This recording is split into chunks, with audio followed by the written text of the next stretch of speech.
Did the election cost you dearly on account of the fringe elements that you perhaps could not rein in as much as you would have wanted to, the caste equations, or the whole Mohan Bhagwat statements that got quoted? See, I think cumulatively everything joins together. You see, when you win an election, it's attributable to many forces, and when you you lose an election, you look for various explanations why you lost an election. There is never an excuse which is a substitute, or a scapegoat which is a substitute for victory.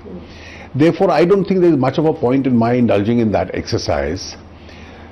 You are right, during the period when the elections were being contested, some irresponsible statements did change the narrative.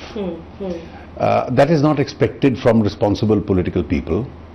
I had repeatedly intervened in order to make sure that the narrative comes back as far as plan is concerned.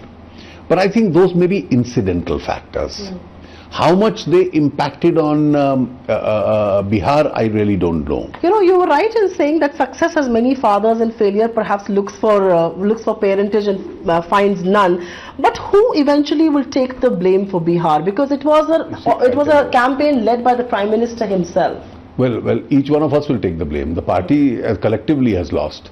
If you saw the intensity with which the Prime Minister campaigned, and if you saw the kind of response that he got, it was mind-boggling. That's right. Yes. Well, it was even bigger than the kind of response he was getting in the 2014 election, because we polled the kind of vote we were polling in 2014. That's right. Yes. It's just that our opponents had all joined together.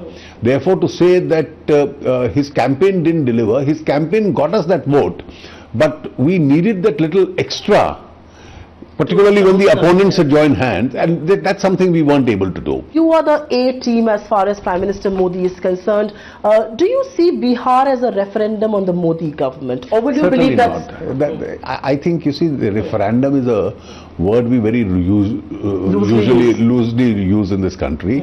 There is no provision for a referendum in India. And every election is not a referendum. A state election is not a referendum. You are not contesting on one issue. Many people believe that heads should roll. I mean, that is how popular experts come and comment. Do you believe heads will roll after Bihar? I think that's not a very mature suggestion. You win a lot of elections, you lose some elections. So if we start throwing out people after every loss, we probably will have nobody left in the party. In a political election, a political party loses an election collectively, it wins an election collectively. So the other concern in the market is that, and some people who came on our channel kind of voiced this concern, that maybe the Bihar verdict will trigger a greater realignment of the anti-BJP bloc. Do you see this as a possibility? The Bihar experiment, it's made for strange bedfellows. I mean, Nitish Kumar and Lalu wanted to talk to each other. You see, there is never a last day in politics. We must all remember that. And as far as the Bihar experience is concerned, everybody getting together, let's see what are the next elections. No, I asked you this because you spoke about the index of... what are the next elections?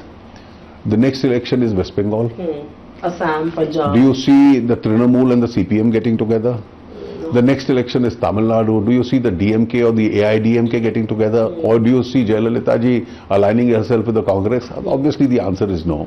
The next election is also Assam. That's right. And in Assam, if the Congress were to align itself with the UDIF, it's going to be an erosion of their own...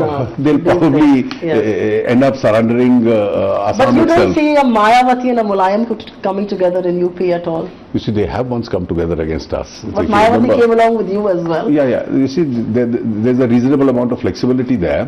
But I don't see any possibility of that reasonably happening. Now, these are the next elections. That's right. So you see, these are theoretical comments which can be made in a discussion that you'll see far greater participation of this. But if you look at the reality of politics, it's different from ground to ground.